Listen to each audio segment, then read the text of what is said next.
تغطية جريدة جرسيف زوم لفعاليات الملتقى الدولي للفلاحة هنا بمدينة مكناس في دورته 18 لا تزال متواصلة، والآن نأخذكم في جولة في قطب الإنتاج الحيواني.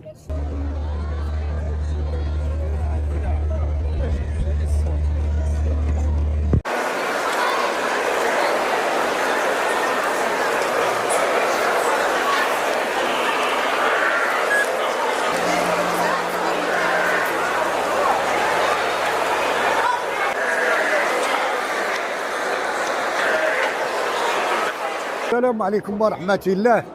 معكم الحاج أحمد الكليخ، قلعة السراغنة سيد الحطاب. عنده السلالة السردية ديال السلالة السردية، هو كاين هنا في مكناس في المعرض. حاجة ممتازة، حنا جايبينها هنايا مقبولة. الفحل تبارك الله أحسن فحل في السلالة ديال السردي.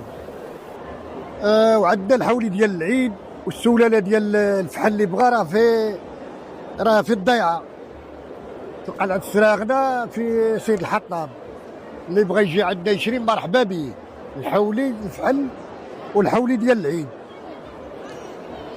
ايوا تبارك الله العام راه كاين الخير، كاين الفحل، كاين اللي بغا العيد راه الخير موجود، لا في السواق ولا في الضيعات.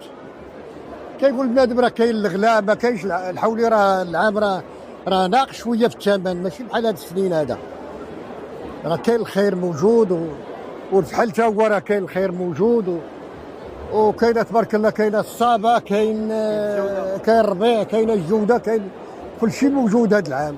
يعني قبل واش كان في المعارض كانوا جاو الناس بزاف ولا كما العام اللي فات ولا هذا العام ناقص؟ لا كاين هذا العام عامر بزاف.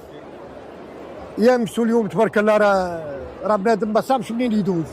كاين عامر وكاين استقبال. هذا العام كاين استقبال وكاين البشر بزاف. هذا العام كاين خير موجود وكاين والله نشر سيدنا محمد الساتت.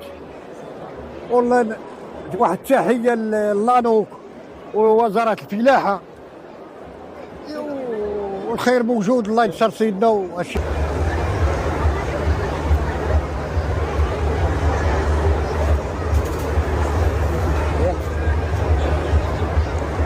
السلام عليكم ورحمة الله تعالى وبركاته. معكم يوسف حماني.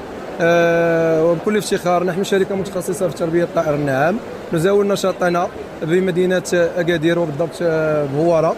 وكما كتعرفوا الحمد لله هذا العام وصلنا لواحد القطيع كثير اللي كيعكس حجم العمل والاستثمار في هذا المجال.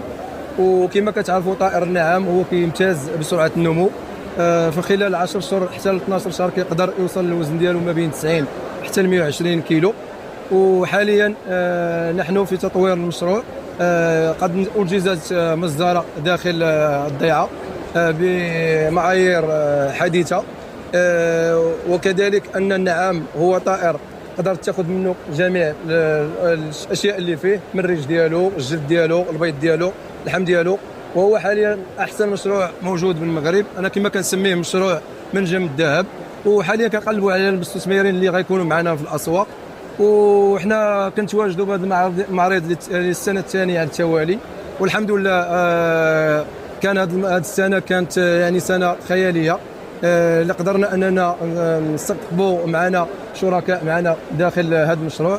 وكنقلبوا على المستثمرين وخصوصا الشباب، كنوجه لهم هذه الرساله يدخلوا في مجال النعام.